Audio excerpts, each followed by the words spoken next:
Hello, this is Yaakov Kronenberg from Jerusalem, and tonight we're going to be doing another class in the series of classes on Gemini ascendant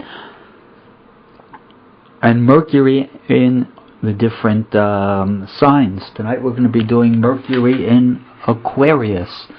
It's a very interesting combination. Like all the combinations are very interesting. It's interesting here because it's we're going to have a lot to talk about tonight. When you have a Gemini ascendant and Mercury in Aquarius, so then both the ruling planet and the ruling sign are both air. So when you have both things in air, the horoscope can be a little flighty. You know, air is not grounded, basically. So if you have a chart that is very, very airy, so it can be very, on one hand it can be very intellectual, if it's a good combination. On the other hand, it can also be very flighty.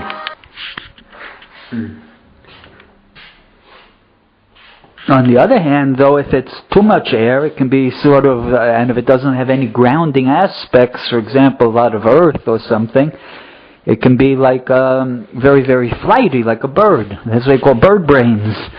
They can be very, very flighty, very, very much in the air, and very impractical, and all sorts of things like that.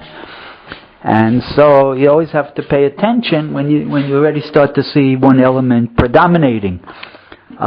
When you have the ruling planet in the ninth house, in this case Mercury being in Aquarius, first of all it's trine to the ascendant, which is very nice. It gives good mental ability, usually, unless other things come in to interfere.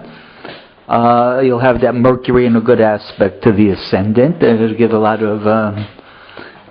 of intelligence and things like that.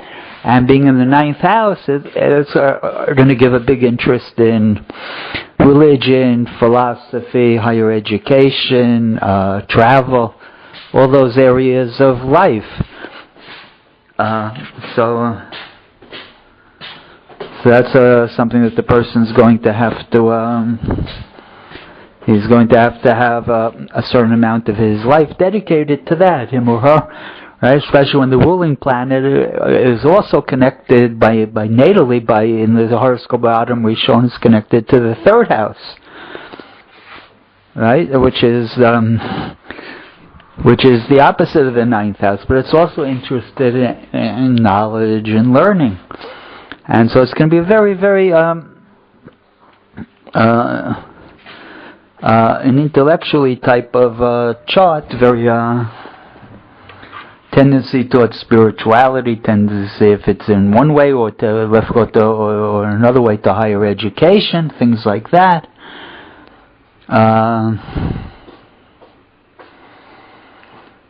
Right, the Mercury in Aquarius. Aquarius, of course, is Aquarius. On the one hand, it's a deep sign because it's connected with Saturn, so it gives a deeper type of mind.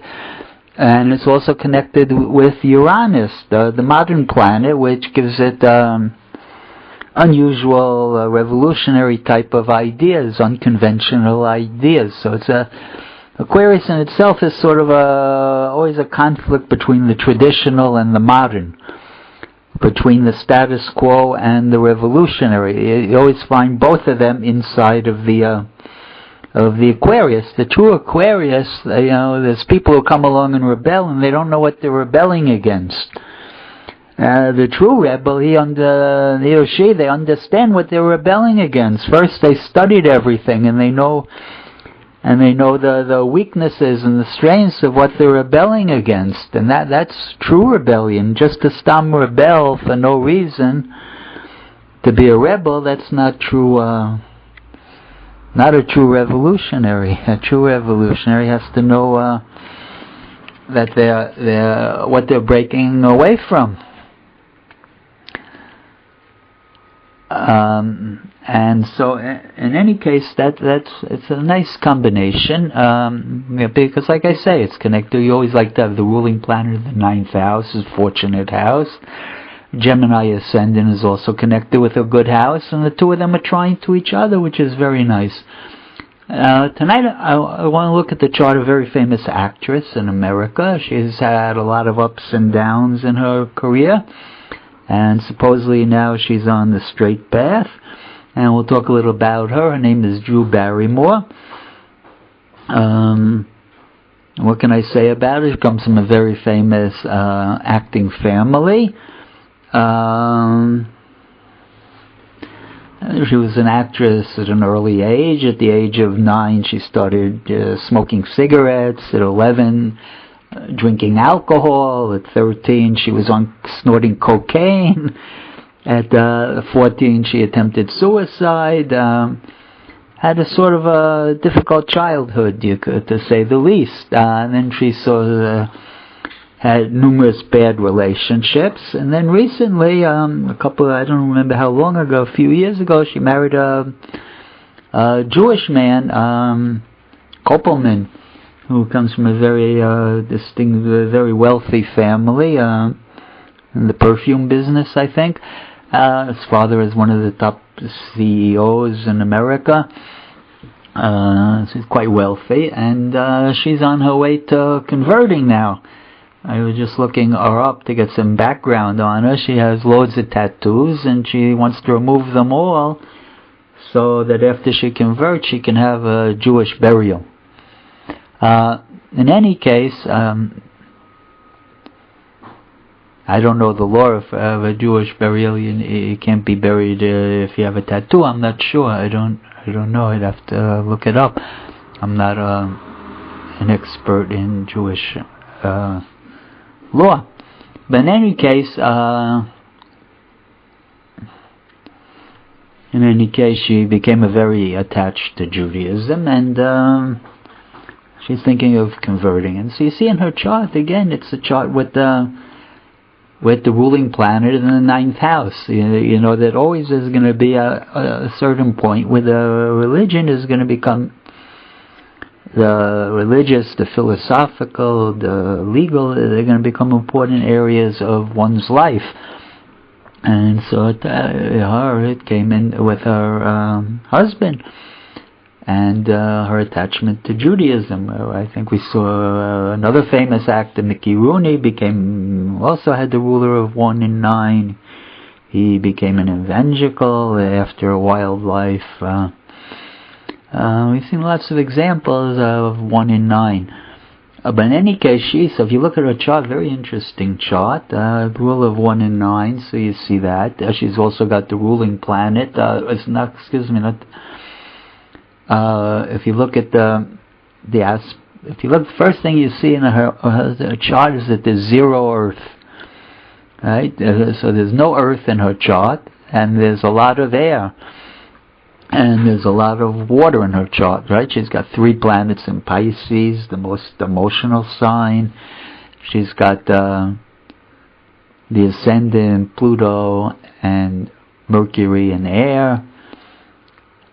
And she's got Saturn and Moon also in water, and Uranus in water, Neptune in fire. So she's got really basically almost no fire, and no fire and no earth. She's basically 2 elements, air and water. So it's not so good for practicality. You see why she had such a difficult childhood, because she was ruled by her emotions and her flightiness, and she was I guess you could say she had no control. This is a chart, you just look at it and you see there's like it's sort of no controls, right? Because everything is so airy and watery, right? And the Mercury itself, it's interesting, if you look at the Mercury, the only planet, of course, that aspects it in the chart are actually 2 planets, 2 modern planets, right? Uranus and Pluto. So they're going to speed up her mind and make her a little bit crazy, right? It's going to be very... none of the traditional planets aspecting that. But she has the Pluto and the Uranus, Uranus square and Pluto trine, but they're both difficult planets to work with, to control that energy, and she has no Earth to control that energy. And so you see there's a lot of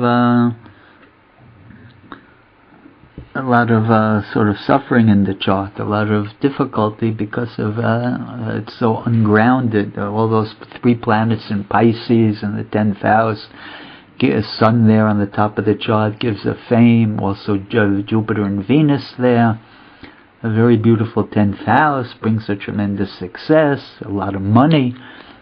She's got Saturn Moon conjunct in the 2nd, and she's going to be very wealthy, the girl. And but no breaks on the chart, no practicality, and it's a hard chart to work with. And I thank everybody for listening.